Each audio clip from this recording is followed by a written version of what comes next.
प्रधानमंत्री नरेंद्र मोदी आज जम्मू कश्मीर के गांदरबल में जेड मोड टनल का उद्घाटन करते नजर आए। इस मौके पर केंद्रीय सड़क परिवहन और राजमार्ग मंत्री नितिन गडकरी और जम्मू कश्मीर के सीएम उमर अब्दुल्ला भी मौजूद रहे।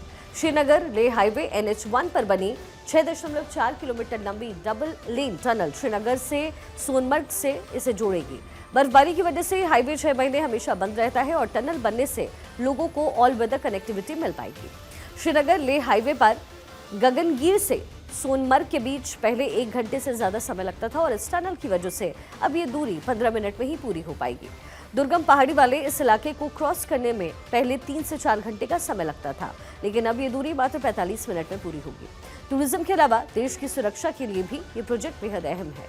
इससे लद्दाख तक सेना की पहुंच भी आसान होगी, यानी बर्फबारी के समय जो सामान सेना को एयरफोर्स के विमान में लेकर के जाना पड़ता था, अब वो सड़क मार्ग से ही कम खर्च में पहुंच पाएगा। जेड मोड टनल 2700 करोड़ रुपए की लागत से बनाया गया है और इसका निर्माण 2018 में शुरू हुआ। टनल 434 किलोमीटर लंबे श्रीनगर करगिल लेह हाईवे प्रोजेक्ट का एक हिस्सा है।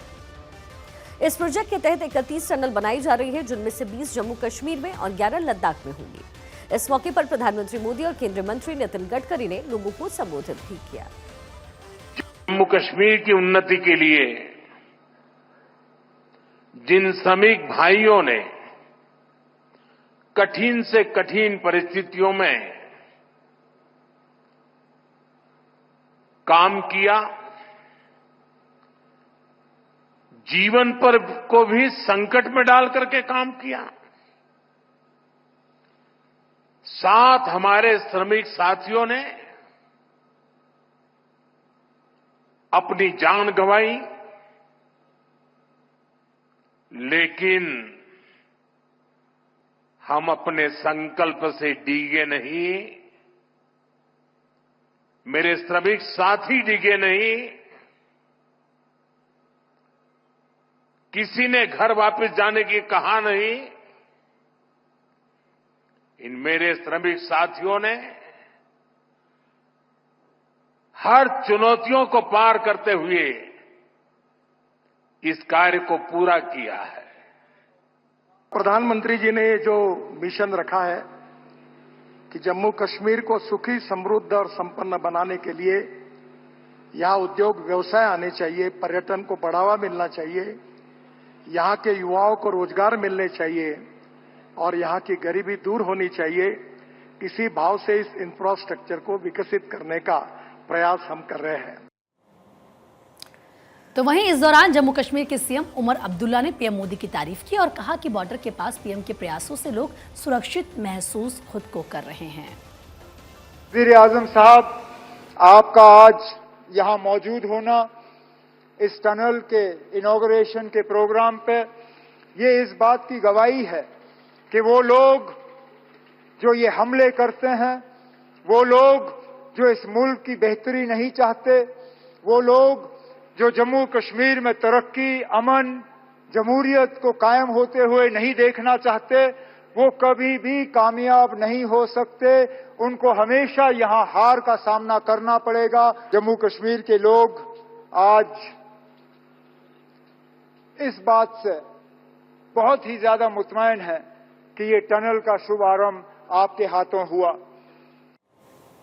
चलिए आगे बढ़ेंगे। पौष पूर्णिमा के शुभ अवसर से प्रयागराज में महाकुंभ की शुरुआत हो चुकी है।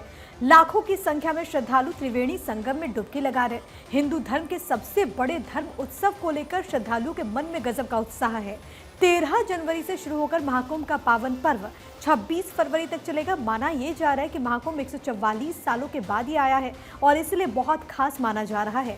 महाकुंभ का पहला अमृत स्नान कल यानी कि 14 जनवरी को होगा। हिंदू पौराणिक शास्त्रों के अनुसार महाकुंभ में डुबकी लगाने से व्यक्ति के सभी पाप धुल जाते हैं और उसे आध्यात्मिक ज्ञान की प्राप्ति होती है। ताजा आंकड़े ये बताते हैं कि सुबह से लेकर अभी तक 1.5 करोड़ लोगों ने वहां पर आस्था की डुबकी लगाई है।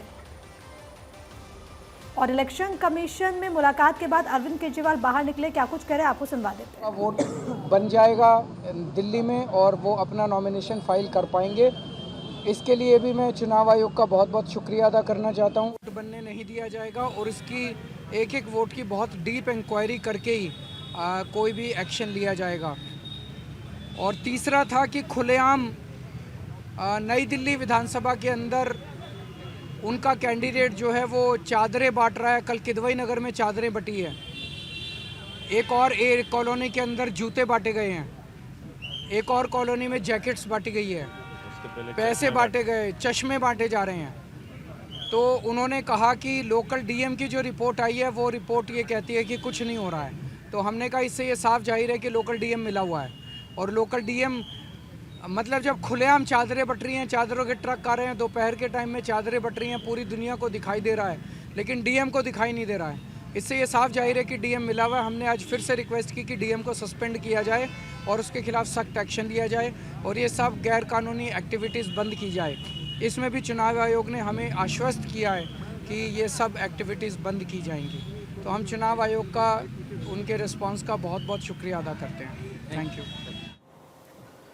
तो अरविंद केजरीवाल को आपको सुना रहे थे, वो चुनाव आयोग के दफ्तर से बाहर आए और उन्होंने गंभीर आरोप लगाए कि बीजेपी के कैंडिडेट कई इलाकों में कंबल और चीजें बांट रहे हैं, लेकिन प्रशासन कोई एक्शन नहीं ले रहा है। और अब चलिए आगे बढ़ते हैं। उत्तर प्रदेश के प्रयागराज में आज से महाकुंभ की शुरुआत के बाद भक्तों में उल्लास और उत्साह दिख रहा है। प्रयागराज श्रद्धालुओं की भीड़ से भरा हुआ है और सुबह से लाखों की संख्या में लोग त्रिवेणी संगम में डुबकी लगा रहे हैं। ऐसे में पीएम मोदी ने भी देशवासियों को कुंभ की शुभकामनाएं दी।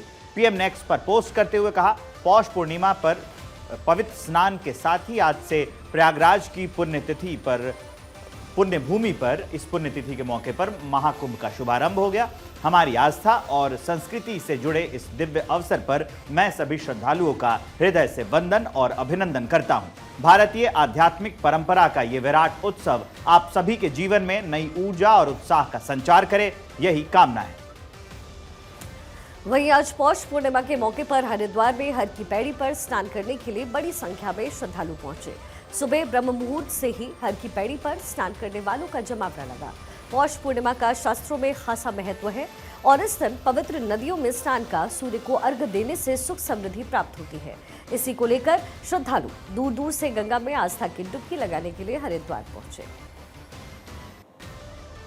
केंद्रीय गृह मंत्री अमित शाह आज गुजरात दौरे पर रहे। आपको बता दें कि रहेंगे और इस दौरान अमित शाह कई कार्यक्रमों में भी शामिल होंगे। आपको ये भी बता दें कि गृह मंत्री अमित शाह का ये 4 दिन का गुजरात का दौरा है।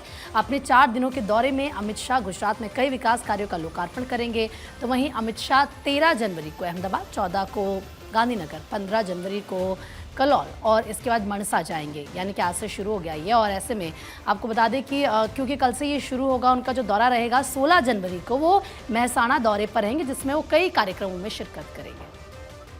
अब दिल्ली में चुनावी सरगर्मियों की बात करेंगे। आरोप प्रत्यारोप का दाव लगातार देखने को मिल रहा है, आरोप प्रत्यारोप का दौर, और इसी को लेकर के जो राजनीतिक दल है वो अपनी अपनी कोशिशों में है कि किस तरीके से चुनाव में जीत मिले। आम आदमी पार्टी कोई भी मौका हाथ से नहीं जाने देखना चाह रही। इसी कड़ी में आम आदमी पार्टी के संयोजक अरविंद केजरीवाल ने जाट नेताओं के डेलीगेशन से मुलाकात की। जानकारी ये कि केजरीवाल की जाट नेताओं के साथ आरक्षण को लेकर के इस दौरान बातचीत हुई है। सूत्रों के हवाले से ये भी खबर है कि एक तरफ जहां केजरीवाल ने जाट नेताओं को आरक्षण देने का भरोसा दिया, तो वहीं जाट नेताओं ने अरविंद केजरीवाल को समर्थन देने का वादा किया। केजरीवाल ने आरक्षण को लेकर बीजेपी पर भी हमला बोला। दिल्ली सरकार की एक ओबीसी लिस्ट है। इस ओबीसी लिस्ट में, दिल्ली सरकार की ओबीसी लिस्ट में जाट समाज का नाम आता है। केंद्र सरकार की एक ओबीसी लिस्ट है। केंद्र सरकार की ओबीसी लिस्ट में दिल्ली का जाट समाज नहीं आता। तो दिल्ली यूनिवर्सिटी में जब बच्चे एडमिशन लेने जाते हैं तो उसमें दिल्ली के जाट समाज को रिजर्वेशन नहीं मिलता। ये तो हमारे पूरे दिल्ली के जाट समाज के भाइयों के साथ, बहनों के साथ बहुत बड़ा अन्याय है।